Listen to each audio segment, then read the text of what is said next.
तो दोस्तों, welcome to our YouTube channel @tax Babu, जहां पर आपको टैक्स और लॉ रिलेटेड सारी अपडेट्स टाइम टू टाइम, वो भी सिंपल शब्दों में मिलती रहती है। आज का हमारा ये वीडियो बहुत ही इंपॉर्टेंट है। आपको इनकम टैक्स रिटर्न कैसे फाइल करनी है, इसके बारे में कई वीडियो देखे होंगे, पर कौन सी इनकम टैक्स रिटर्न मुझे फाइल करनी है, उसके लिए आपका ये आज का वीडियो है। हमको मालूम होता है कि ओरिजिनल आईटीआर होती है, वो हमें कब तक फाइल करनी होती है, उसकी ड्यू डेट क्या होती है। अगर ओरिजिनल आईटीआर हम फाइल करने से चूक जाते हैं तो उसमें रिवाइज और बिलेटेड रिटर्न का ऑप्शन हमें मिलता है, वो कब तक फाइल करनी होती है। अपडेटेड आईटीआर रिटर्न क्या होता है, हम उसका यूज कैसे कर सकते हैं, कंडोनेशन के बाद हम आईटीआर कैसे फाइल कर सकते हैं, और रेक्टिफिकेशन हम कैसे कर सकते हैं आईटीआर का। ये सिंपल आईटीआर है। ये बेसिक अंडरस्टैंडिंग के लिए हमने आज के वीडियो में ये सारे आईटीआर समझेंगे। सबसे पहले हम चलते हैं ओरिजिनल की तरफ। अगर आप असेसमेंट ईयर जो लेटेस्ट मार्च एंड हुआ है, 31 मार्च 2023 की बात करेंगे, तो उसका असेसमेंट ईयर हुआ असेसमेंट ईयर 2023-24। उसका ओरिजिनल आईटीआर अगर आप इंडिविजुअल है और आप नॉन ऑडिट केस में फॉल करते हैं तो 31 जुलाई 2023 उसकी लास्ट ड्यू डेट है। अंडर सेक्शन 139 सारे आईटीआर फाइल होते हैं। 31 जुलाई 2023 से पहले आपको आपका original income tax return file करना है। As per law, a valid return filed within the due date specified. कौन सी ड्यू डेट स्पेसिफाइड है? 31 जुलाई। अगर आप टाइम से ड्यू डेट से पहले ओरिजिनल रिटर्न फाइल करते हो, उसके बहुत सारे फायदे हैं। सबसे पहले आपको एडिशनल जो टैक्स पे इंटरेस्ट, पेनल्टी और लेट फी जो 1000, 5000 या 10,000 गवर्नमेंट लगाती है, वो नहीं लगेगी। दूसरा सबसे महत्वपूर्ण फायदा, आपका सैलरीड एम्प्लॉयड है, आप कॉन्ट्रैक्टर है और आपका टीडीएस कट हो रहा है, तो आप आईटीआर 1, आईटीआर 4 फाइल करिए और अपना टीडीएस क्लेम कीजिए। ओरिजिनल आईटीआर का टीडीएस रिफंड वर्क बहुत ही स्पीड में आता है, तो आप रिफंड क्लेम कर सकते हैं। ये एक और फायदा हो गया। आपका एक good track record income tax में दिखेगा, और इनकम टैक्स हाल ही में जो नई सिस्टम इनकम टैक्स ने चालू की है, वो आपको सर्टिफिकेट एनायत करते हैं। अगर आप ऑडिट केस में हैं तो ओरिजिनल आईटीआर फाइल करने की ड्यू डेट 30 सितंबर 2023 है। और सबसे महत्वपूर्ण बात यहां पे याद रखने वाली यह है कि हमें टाइम से आईटीआर भरना है। आईटीआर फाइल करने के बाद बहुत सारे कंसल्टेंट असेसी को, टैक्स पेयर को बताते नहीं कि आपका आईटीआर वेरीफाई भी करना होता है। आप साइन करके या फिर अपने आधार ओटीपी से अपना आईटीआर वेरीफाई जरूर करें। पहले ये टाइम लिमिट 120 दिन की थी, अब ये टाइम लिमिट घटा के गवर्नमेंट ने 30 डेज कर दिए। तो ओरिजिनल आईटीआर भरे या फिर कोई भी आईटीआर आप फाइल करें, एक बात जरूर से याद रखिए कि आपका ITR with in 30 days of filing E verify या फिर थ्रू कुरियर फिजिकल वेरिफिकेशन के लिए पहुंच जाना चाहिए। आपके रिटर्न पर भी कहाँ पे पोस्ट करना है, वो एक्नॉलेजमेंट पे वो एड्रेस लिखा हुआ आएगा। वो बेंगलोर के एड्रेस पे आपको आईटीआर भेज देना है या फिर अपने आधार ओटीपी से उसे वेरीफाई कर देना है। ये प्रोसेस खत्म होने के बाद आपका सक्सेसफुल आईटीआर फाइल हो जाएगा। ये डिटेल थी आईटीआर ओरिजिनल के लिए। देखते हैं कि रिवाइज रिटर्न क्या होता है। सबसे पहले, अगर आपने ओरिजिनल आईटीआर फाइल किया है तो ही आप रिवाइज रिटर्न फाइल कर पाओगे। रिवाइज रिटर्न फाइल करने की due date current financial year 2023 के लिए एप्लीकेबल है, वो है 31 दिसंबर 2023। अगर कोई टैक्स पेयर ने अपने आप ही रिटर्न फाइल किया, उसके बाद उसको मालूम चला कि कोई मिस्टेक हो गई है रिटर्न में, जो मैंने ओरिजिनली सबमिट किया है उसमें कोई गलती रह गई है, तो उसे सुधारने के लिए आप रिवाइज रिटर्न फाइल कर सकते हो। अपना लॉस अगर ज़्यादा क्लेम करना रह गया है तो लॉस ज़्यादा क्लेम करके ज़्यादा रिफंड ले सकते हो, लॉस ज़्यादा कैरी फॉरवर्ड कर सकते हो। अपनी कोई इनकम छूट गई है तो आप एडिशनल इनकम दिखा के अपना रिटर्न सुधार सकते हो। अगर कोई हेड ऑफ इनकम में कुछ मिस्टेक हो गई है तो आप रिवाइज रिटर्न फाइल कर सकते हो। बहुत सारे लोग क्या करते हैं कि ड्यू डेट मिस कर जाते हैं। जैसे कि हमें फॉर्म 10E सैलरी के अरियर्स के लिए भरना था पर हमने वो मिस कर दिया। अगर हमारा ये फॉर्म मिस हो गया है तो सिर्फ एक ही केस में आपका ITR रिवाइज करने के पहले आपको वो फॉइल 10E फाइल करना है, उसके बाद फिर से अपना रिवाइज ITR फाइल करना है, वरना गवर्नमेंट वो 89 में जो आपने रिबेट क्लेम किया होगा वो टैक्स वापस मांगेगी, उस पर इंटरेस्ट लगा के आपको चलन के साथ नोटिस इश्यू कर देगी। रिवाइज रिटर्न का एक बेनिफिट है कि later is better than never. अगर आपकी कोई गलती है तो आप सुधार लीजिए और वो गलती को रेक्टिफाई कीजिए और अपना ITR कीजिए। अब बिलेटेड रिटर्न क्या है? रिवाइज रिटर्न अलग है और बिलेटेड रिटर्न अलग है। हालांकि दोनों की ड्यू डेट 31 दिसंबर 2023 है। हमारा ओरिजिनल रिटर्न फाइल करना ही रह गया तो अब हम रिटर्न फाइल कर रहे हैं, उसे बिलेटेड रिटर्न कहते हैं। और ओरिजिनल रिटर्न फाइल करने के बाद सुधार करने के बाद फिर से रिटर्न भरते हैं, उसे रिवाइज रिटर्न कहते हैं। लेट फीस पेनल्टी आपको भरनी पड़ेगी, 1000, 5000, 10,000 जिस हिसाब से आपकी इनकम है। आपका बिजनेस और कैपिटल लॉस आपको कैरी फॉरवर्ड नहीं मिलेगा, वो सिर्फ ओरिजिनल रिटर्न में ही मिलता है। आपका डिडक्शन एग्जम्पशन रिटर्न में नहीं मिलेगा, इसीलिए आप टाइम से ओरिजिनल रिटर्न भरिए। बिलेटेड रिटर्न में ना तो लॉस मिलेगा, ना तो रिफंड मिलेगा, ना तो डिडक्शन मिलेगा। हाँ, कोई कोई केस में बिलेटेड रिफंड भी गवर्नमेंट रिटर्न से अलाउ करेगी।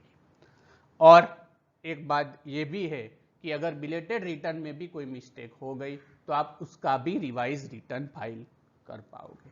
तो अगर आपने रिटर्न फाइल करना चाहते थे पर 31 जुलाई की तारीख चली गई तो उसके बाद रिटर्न भरना है तो आप बिलेटेड रिटर्न का ऑप्शन चूज करेंगे और अपना ITR करेंगे। हाल ही में एक हॉट टॉपिक चल रहा है updated return. Updated return file करने की due date assessment year end होने से 2 साल तक मतलब 24 महीने तक रहती है। लेट से 2023 का असेसमेंट ईयर 2024 पे खत्म होगा तो 2026 तक आप ये साल का अपडेटेड ITR फाइल कर पाओगे। टैक्स पेयर ने रिटर्न में कोई ओमिशन, एरर, रॉन्ग स्टेटमेंट किया है जो बाद में उसे मालूम चला तो वो अपडेटेड ITR फाइल करेगा।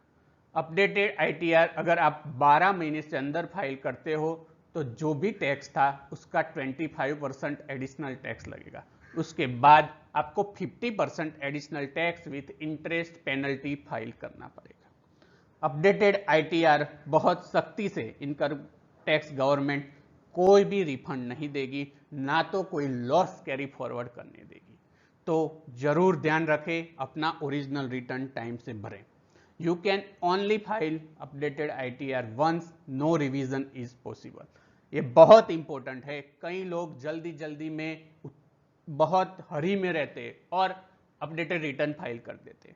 अपडेटेड रिटर्न कभी भी सुधर नहीं सकता, ये बहुत ही इंपॉर्टेंट पॉइंट है। आप अपडेटेड रिटर्न को चौकसाई पूर्वक फाइल कीजिए क्योंकि इसका रिवीजन पॉसिबल नहीं है। एक बार फाइल कर दिया मतलब फुल एंड फाइनल। आपको अपडेटेड रिटर्न से एक फायदा ये है कि आप खुद सामने से इनकम टैक्स में अपनी फाइलिंग सुधार रहे हैं तो आप बाद में नोटिस आएगी फिर लिटिगेशन में जाओगे, वो बच जाता है। इनकम टैक्स का एडमिनिस्ट्रेशन नोटिस इश्यू करना, हियरिंग करना, कोर्ट केस चलाना, ये सब टाइम बच जाता है।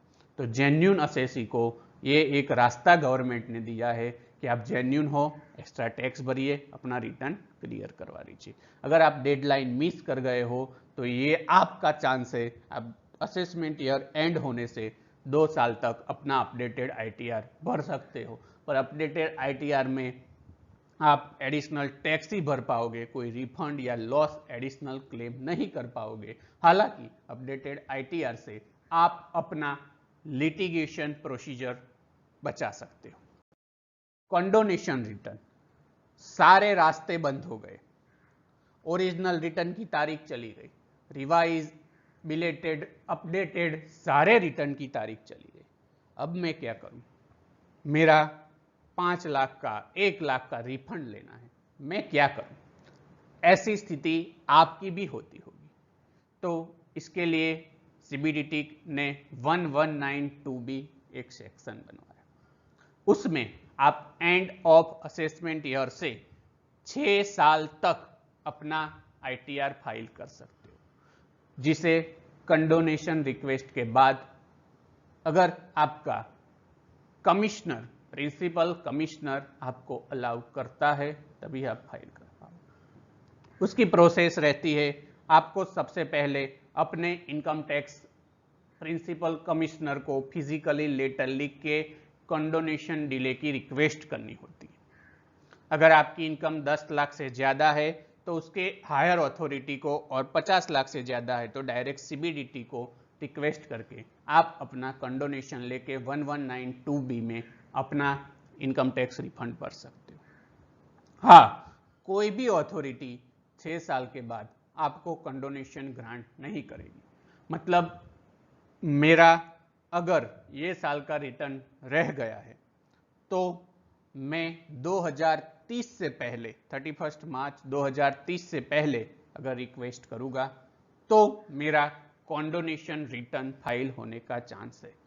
कई लोगों को दिक्कत आती है, कई लोग NRI होते हैं, उनको मालूम नहीं होता मेरा रिटर्न भरना है नहीं भरना है, और डेट निकल जाती है, 5 साल बाद पता चलता है कि भाई मेरा इतना TDS कटा था, मैंने तो कुछ रिफंड ही नहीं लिया। तो आप कंडोनेशन रिक्वेस्ट करके, जेन्युइन हार्डशिप प्रूव करके अपना रिफंड अमाउंट भी ये रिटर्न फाइल करके ले सकते हो। तो आप इधर ध्यान रखिए, ओरिजिनल रिटर्न की तारीख चले गई, रिवाइज रिटर्न की तारीख चली गई, तो अगर आप अपडेटेड रिटर्न फाइल करोगे तो रिफंड नहीं मिलेगा। तो आप कंडोनेशन रिक्वेस्ट करो कमिश्नर को, तो शायद वो अलाउ करेगा, आपका रीजन सही लगेगा, वो आप प्रूव करोगे तो आपका रिफंड मिलने का चांसेस रहता है। कमिश्नर अप्रूवल देगा, उसके बाद आप ऑनलाइन कंडोनेशन फाइल कर पाओगे। ध्यान रहे, अब अभी भी E-फाइलिंग पोर्टल में 1192B की तहत कंडोनेशन शुरू नहीं हुआ है। हाँ, अगर आपका E-वेरिफिकेशन 30 दिन में रह जाता है तो आप ऑनलाइन जाइए, कंडोनेशन में से, सर्विस रिक्वेस्ट में से कंडोनेशन ऑफ डिले करेंगे, वहां पे आपको अलाउ करेगा, जेन्युइन केस होगा तो आप वो रिक्वेस्ट कर देना, अगर बाई चांस 30 डेज में आपका E-वेरिफिकेशन नहीं हुआ है। जेन्युइन टैक्स पेयर को कंडोनेशन रिटर्न से बहुत सारा लाभ होता है। ये सबसे लास्ट रिसोर्ट है before going into litigation to file your ITR and claim your refund which is belongs to you. Otherwise, all the money which lies in the TDS account, 1 lakh, 5 lakh, 10 lakhs is going in the bank of income tax department. एक बहुत ही बढ़िया topic है जो बहुत सारे assessee को हैरान कर रहा है। असेसी रिटर्न फाइल करते हैं, आप रिटर्न फाइल करने के बाद अपने E-फाइलिंग पोर्टल में अपना ही मोबाइल नंबर और ईमेल आईडी दीजिए, कंसल्टेंट का मत दीजिए, क्योंकि बहुत सारे कंसल्टेंट अगर नोटिस आती भी है तो भी असेसी को बताते नहीं हैं। एट द एंड 3 साल 4 साल बाद जब मामला बहुत ही पेचीदा हो जाता है तब असेसी को मालूम चलता है, जब पोस्ट में इनकम टैक्स की नोटिस आती है। तो ये आपका अधिकार है, अपना ईमेल आईडी दीजिए, आप रिटर्न फाइल करोगे, आपको 143(1) की नोटिस आएगी, 143(1) की नोटिस या फिर 154 का ऑर्डर आएगा, उसके अगेंस्ट में आप रेक्टिफिकेशन रिक्वेस्ट कर सकते हो। तो विद इन 1 मंथ आपका कोई भी प्रॉब्लम रिटर्न में, कोई भी मिसमैच डेटा इनकम टैक्स में और आपने जो फाइल किया उसमें होगा तो वो सॉल्व हो जाएगा। कई सारे केस में क्या होता है कि हमने आईटीआर फाइल किया, इनकम टैक्स डिपार्टमेंट बोलेगा कि भाई आपने एक चलन भरा है, वो चलन हमारे सिस्टम में मैप नहीं हो रहा है। हो सकता है कई बार बहुत सारा लोड होने के कारण साइट प्रॉपरली आपका रिटर्न प्रोसेस न कर पाए और ऐसे सिस्टम जनरेटेड मिसमैच के कारण आपको नोटिस इश्यू हुई हो। अगर टैक्स क्रेडिट मिसमैच है, कुछ भी ऐसा आपका लोचा आ रहा है, तो आप अपना आईटीआर रीप्रोसेस करने की रिक्वेस्ट डाल सकते हो। समझिए, इसमें बहुत कम डिटेल्स आप चेंज कर पाओगे। जो बहुत ही बेसिक मिस्टेक है, आप कोई एडिशनल डिटेल रेक्टिफिकेशन में नहीं दे पाओगे। अगर एडिशनल इंफॉर्मेशन जैसे कि पर्सनल इंफॉर्मेशन, मेरी जेंडर गलत लिख दी, मेरा कुछ और एज अ बेसिक डिटेल गलत लिख दिया कि जिससे मेरी इनकम के कोई इंपैक्ट नहीं है, तो आप वो कर पाओगे। आपका टोटल डिडक्शन अंडर चैप्टर 6 या फिर मेट क्रेडिट, वेट क्रेडिट, कुछ ऐसा आपका एडजस्टमेंट था जो आपने प्लस माइनस लेना रह गया, तो वो आप करेक्शन कर पाओगे। आपकी ग्रोस टोटल इनकम ही कुछ अलग थी, आपने कुछ अलग बहुत ज्यादा ही दिखा दिया, तो आप वो चेंज कर पाओगे। लेट से मेरी 5 लाख थी, मैंने 15 लाख दिखा दी, गलती हो गई, आगे 1 लिख दिया, तो वो सारी मिस्टेक इधर सुधर जाएगी। आपकी टैक्स लायबिलिटी, आपने एडवांस टैक्स भरा है, उसकी डेट गवर्नमेंट की वजह से और है, आपकी और है, और इंटरेस्ट की अमाउंट कम डिफरेंस आ रहा है। अगर आप जेन्यून, आपके पास चलन है, सारी डिटेल है, आप रिटर्न रीप्रोसेस करवाइए, रेक्टिफिकेशन रिक्वेस्ट फाइल कीजिए। तो ये था अपना पूरा session on types of ITR. I hope आपको ये वीडियो पसंद आया होगा। अगर आपको कोई भी इनकम टैक्स के रिलेटेड या फिर टैक्स और लॉ के रिलेटेड क्वेरी है, आप हमें जरूर कमेंट कीजिए। अगर आपको हमारा वीडियो अच्छा लगा तो लाइक, शेयर और सब्सक्राइब जरूर कीजिए, ताकि हमें मोटिवेशन मिलता रहे ऐसा बढ़िया वीडियो बनाने का। Thank you for watching @taxbabu YouTube channel. Thank you so much.